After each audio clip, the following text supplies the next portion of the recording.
সম্প্রতি রাসূল আকরাম সাল্লাল্লাহু আলাইহি ওয়াসাল্লামকে কটূক্তি করার অপরাধে এক হিন্দু যুবককে গণপিটুনি দিয়ে হত্যা করা হয়। বিষয়টিকে কিভাবে দেখছেন? ময়মনসিংহের ভালুকায় ধর্ম নিয়ে কটূক্তির অভিযোগ তুলে পিটিয়ে ও পুড়িয়ে হত্যা করা হয় দীপু দাসকে। অথচ র্যাব বলছে সেই অভিযোগের কোনো প্রমাণ এখনো পায়নি তারা। দেখুন, আমাদের একটা জিনিস মাথায় রাখতে হবে, আমাদের নবী করিম সাল্লাল্লাহু আলাইহি ওয়াসাল্লামকে কেউ কটূক্তি করলে, ধর্ম অবমাননা করলে, কোরআন হাদিসকে নিয়ে বাজে মন্তব্য করলে একজন মুসলমান হিসেবে আমরা সংক্ষুব্ধ হই, আমরা কষ্ট পাই। এই কষ্ট পাওয়া থেকে অনেক সময় আমরা সংক্ষুব্ধ হয়ে নিজেরা ওই ব্যক্তির উপর চড়াও হই, অথবা আমাদের কাছে কেউ জানিয়েছে, কোনোভাবে কোনো মাধ্যমে আমরা জানতে পেরেছি একটা লোক কটূক্তি করেছে। এমনও হতে পারে যে কটূক্তি করেছে সে মানসিক রোগী হতে পারে, আবার হতে পারে সে ঠান্ডা মাথায় কটূক্তি করেছে, আবার হতে পারে কটূক্তির কথা যেটা আমরা শুনতে পাচ্ছি যে লোকটা কটূক্তি করেছে এটার পেছনের কোনো ঘটনা থাকতে পারে। যেমন এই যে হিন্দু যুবক যার ব্যাপারটা বলা হচ্ছে সে নাকি শ্রমিক নেতা ছিল, যদিও এটা আরো সত্যতা কতটুকু বাংলাদেশে তদন্ত করে প্রকৃত ঘটনা চূড়ান্ত রূপে মানুষের সামনে একবার বিশ্বাসযোগ্য ঘটনাকে তুলে ধরার নজির খুব বেশি নাই। প্রত্যেক ঘটনার পেছনে ঘটনা থাকে, নানান নাটক কাহিনী থাকে। আপাত দৃষ্টিতে যে সমস্ত তথ্য উপাত্ত আসছে বিভিন্ন গণমাধ্যমে উঠে আসছে, সেটা দ্বারা বোঝা যাচ্ছে যে প্রতিষ্ঠান কর্তৃপক্ষ তার ব্যাপারে শ্রমিক আন্দোলন নিয়ে অসন্তোষের মধ্যে ছিল, তারা তার ব্যাপারে অভিযোগ তুলে পাঠিয়ে দিয়েছে। আবার দু একটা জিনিস দেখেছি যে হ্যাঁ, সে সত্যিই কটূক্তি করেছে। এখন মূল ঘটনা কি? তাকে কি প্ল্যান মাফিক এখানে পার্থিব স্বার্থ হাসিল করার জন্য ধর্মের কোন একটা ইস্যুকে আনা হয়েছে, নাকি আসলেই সে এরকম কোন জঘন্য কাজ করেছে? বিষয়টা তো তদন্ত সাপেক্ষ বিষয়। প্রয়োজনে ওলামা একরাম সউদ্যোগে তদন্ত করা উচিত এই সমস্ত বিষয়গুলোতে, শুধুমাত্র রাষ্ট্রের দিকে না তাকিয়ে থেকে বিদগ্ধ ওলামা একরামের সর্বোচ্চ একটা দল এই ধরনের বিষয়গুলোকে তদন্তের দায়িত্ব নেওয়া উচিত, তারা গভীরভাবে করা উচিত এবং রাষ্ট্র সেখানে সহায়তা করা উচিত। তাহলে অনাকাঙ্ক্ষিত ঘটনাগুলো হয়তো কমে আসবে। এই ধরনের ইস্যুগুলো যখন আসে তখন আমাদের প্রত্যেকটা মানুষের উচিত যে আমার সংক্ষুব্ধ হওয়ার পাশাপাশি ঘটনার পেছনে কোনো ঘটনা আছে কিনা সেটা খুঁজে বের করা পর্যন্ত অপেক্ষা করা।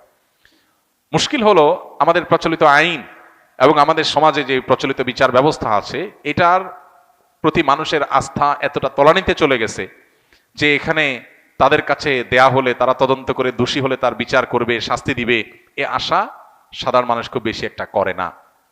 তাহলে এখানে বোঝা গেল এই ধরনের ঘটনার পেছনে আমাদের আইন শৃঙ্খলা রক্ষাকারী বাহিনী, বিচার বিভাগ, সরকার, সংশ্লিষ্ট কর্তৃপক্ষ তাদের বিশাল বড় দায়িত্বের জায়গা আছে।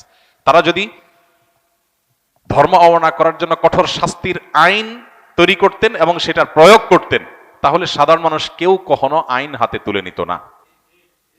সাধারণ মানুষকে আইন হাতে তুলে নিতে এই সিস্টেম বাধ্য করছে, কিন্তু এরপরও একজন মুসলমান তিনি আইন হাতে তুলে নিতে পারেন না। একজন লোককে একজন ধর্ম অবমাননা করেছে বলে তার কারখানা থেকে বের করে দিল আর আপনি মাইন শুরু করে দিলেন। এই ঘটনার পেছনে ঘটনা থাকতে পারে, অন্য কোনো কাহিনী থাকতে পারে। একটা মানুষের জীবন, সে হিন্দু হোক অন্য ধর্মাবলম্বী হোক, এভাবে শেষ করার সুযোগ নাই। এজন্য একজন ইমানদার একদিকে তার মধ্যে আল্লাহ এবং তার রাসূলের প্রতি প্রচন্ড ভালোবাসা থাকবে, অবমাননা করলে তার অন্তরে রক্তক্ষরণ হবে, সেটা যেমন সত্য, আবার একই সাথে তিনি দায়িত্ববান হবেন, দায়িত্বশীল হবেন। সাহাবীদের অনেকে নবী করিম সাল্লাল্লাহু আলাইহি ওয়াসাল্লামের সামনে বলেছেন, হে আল্লাহর রাসূল, অমুককে অমুক কথা বলার কারণে, এই কাজ করার কারণে তার মৃত্যুদণ্ড পাওয়ার উপযুক্ত হয়ে গেছে, আপনি আমাকে অনুমতি দেন তার গর্দান উড়াই দেই, এরকম কথা বিভিন্ন হাদিসে আছে। তাহলে সাহাবী কেন রাসূলের অনুমতি নিতে গেছেন? সাহাবী নিজে কেন মাইর শুরু করে দেন নাই? কারণ রাসূল আকরাম সাল্লাল্লাহু আলাইহি ওয়াসাল্লাম মদিনা রাষ্ট্রের বিচারিক প্রধান ছিলেন, তার অনুমতি ছাড়া নিজে নিজে ওই ব্যক্তির গায়ে হাত সাহাবী তোলেন নাই। একটা ঘটনাও পাওয়া যায় না। হ্যাঁ, যে দু একটা কাব ইবনে আশরাফ বা কিছু ঘটনা পাওয়া যায়, এগুলোতে রাসূল আকরাম সাল্লাল্লাহু আলাইহি ওয়াসাল্লামের চূড়ান্ত অনুমোদন পাওয়া গেছে, কোনোটাতে পরবর্তীতে অনুমোদন পাওয়া গেছে। কিন্তু আপনার নিজে থেকে আপনার মনে হলো একটা মানুষকে অপরাধী আর আমি শাস্তি দেওয়া শুরু করলাম, তাহলে আপনার কাছে আমাকে মনে হবে, আমার কাছে আপনাকে মনে হবে, একজনের প্রতি একজনের শত্রুতা থাকবে, তার নামে একটা কথা উঠাই দিবে, এভাবে সমাজ বিশৃঙ্খল হবে। একটা বিশৃঙ্খল সমাজ কখনো একজন মুসলমানের কাছে কাম্য হতে পারে না। এই জন্য আমরা এই সমস্ত ক্ষেত্রে সহনশীলতার পরিচয় দিব, একই সাথে প্রচলিত সিস্টেমকে আমরা চ্যালেঞ্জ করব। কেন প্রচলিত সিস্টেম মুসলমানদের বা যে কোনো ধর্মের মানুষদের সংক্ষুব্ধ করার পথ খোলা রাখছে, অথচ কঠোর শাস্তির কোনো আইন করে নাই, প্রয়োগের কোনো ব্যবস্থা রাখে নাই? সেখানে আমাদের বড় জোরে প্রশ্ন রাখা উচিত এবং জোরালো চাপ সৃষ্টি করা উচিত, যাতে করে কোনোভাবে এগুলো না হয়। গোটা পৃথিবীর সব দেশে, উন্নত দেশগুলোতে পর্যন্ত ফাইটিং ওয়ার্ড নামে একটা সব জিনিস আছে, যে আপনি কোনো কথা বলে কাউকে সংক্ষুব্ধ করলেন, তারপর সে আপনাকে আঘাত করলো, আপনি কিছুই করেন না, শুধু একটা কথা বলেছেন, আপনার কথার কারণে সে সংক্ষুব্ধ হয়ে যে আঘাত করেছে, এর জন্য আপনার দায় আছে। কেন আপনি ওই কথা বলে তাকে সংক্ষুব্ধ করলেন? একজন মানুষ আমার রাসূলকে গালি দিবে, মুসলমান হিসাবে আমার শরীরে রক্ত গরম হবে, এটা স্বাভাবিক। অতএব সে কেন গালি দিয়েছে তাকে দোষী না বানিয়ে শুধুমাত্র যে আঘাত করেছে তাকেই সবসময় দোষী বানানো, এটা এক ধরনের বৈষম্য। অতএব ধর্ম অবমাননার এই অপরাধকে সর্বোচ্চ অপরাধ ধরে তার বিরুদ্ধে কঠোর আইন এবং সেটার প্রয়োগ, এটা যদি হয়, আমার ধারণা এই ধরনের অনাকাঙ্ক্ষিত ঘটনাগুলো কমে যাবে ইনশাআল্লাহ। আল্লাহ তাআলা আমাদেরকে তৌফিক দান করুন। এমন কোন দোয়া আছে কিনা যা পড়ে সন্তানের মাথায় ফু দিলে জ্ঞান বুদ্ধি বৃদ্ধি পাবে? সন্তানের জ্ঞান বুদ্ধি বৃদ্ধি পাওয়ার জন্য প্রথমত বাবা মা আল্লাহ সুবহানাহু ওয়া তাআলার কাছেই তাদের জন্য দোয়া করবে আর তাদেরকে দোয়া শিখাবে। নবী করিম সাল্লাল্লাহু আলাইহি ওয়াসাল্লাম প্রতিদিন সকালে এবং সন্ধ্যায় দোয়া পড়তেন, বিভিন্ন রকমের দোয়া পড়তেন। সকালে একটা দোয়া তিনি পড়তেন, আল্লাহুম্মা ইন্নী আসআলুকা ইলমান নাফিআ, আল্লাহ আপনার কাছে উপকারী জ্ঞান চাই, উপকারী জ্ঞান চাই। উপকারী জ্ঞান বুদ্ধি যেন আমাদের বাড়ে, সেই জন্য আমরা প্রত্যেকে যার যার জন্য দোয়া করব। বাচ্চাকে দোয়া শিখাই দেন, আপনি দোয়া পড়ে ফু না দিয়ে বাচ্চাকে শিখান তুমি আল্লাহর কাছে উপকারী জ্ঞান চাও, আল্লাহ তাকে উপকারী জ্ঞান দেবে ইনশাআল্লাহ।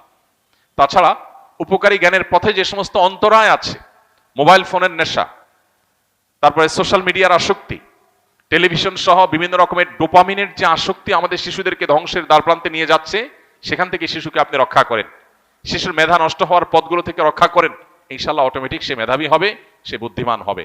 এবং আল্লাহ তাআলার কাছে দোয়া যখন করবো ইনশাআল্লাহ শিশুকে আল্লাহ তাআলা তার জীবনে তার জ্ঞানে গুণে এবং সবকিছুতে বারাকা দান করবেন। এরপরের প্রশ্ন হলো, আমি এক স্থানে আসরের ফরজ সালাত জামাতে পড়তে গেলে প্রথম রাকাত সূরা ফাতিহার পরে সূরা মিলানোর আগেই রুকুতে চলে যায়, এমত অবস্থায় করণীয় কি? জামাতে ফরজ নামাজ যখন পড়বেন, ইমাম আস্তে যখন সূরা পড়েন তখন তার পিছনে সূরা ফাতিহা পড়বেন কিনা উলামা ইকরামের ইখতিলাফ আছে। ফুকাহা হানাফির মতে পড়বেন না, ইমামেরটাই যথেষ্ট। অন্য অনেক ইমামের মতে পড়বেন। এখন অন্যান্য ইমামদের, বিশেষ করে অনেক ইমামদের মতে নীরবে কেরাত হলে আপনি শুনতে পান না তখন পড়বেন, সরবে কেরাত হলে মাগরিবে ফজরে আপনি শুনবেন। দুই তিনটা বড় বড় মাশহুর মত আছে, প্রসিদ্ধ মত আছে। এর মধ্যে আপনি যদি এই মত অনুযায়ী আমল করেন, যেটা আপনি বলেছেন যে আপনি সূরা পড়েন, তো সূরা ফাতিহা শেষে আপনি রুকুতে চলে যাবেন। আলাদা সূরা মেলানোর জন্য দাঁড়িয়ে অপেক্ষা করবেন না। রুকুতে ইমাম সাহেব যদি চলে যায় আপনি দেরি করবেন। আর যদি আপনি সামান্য অল্প একটু বাকি থাকে, এক আয়াত বাকি থাকে, দুই আয়াত বাকি থাকে, পড়ে আপনি চলে যেতে পারেন, ইমামকে রুকুতে পাবেন, তাহলে সেটা করতে পারেন। কিন্তু খুব বেশি বিলম্ব যদি করেন যে ইমাম উঠে যায় রুকু থেকে, তাহলে সেটা জায়েজ হবে না।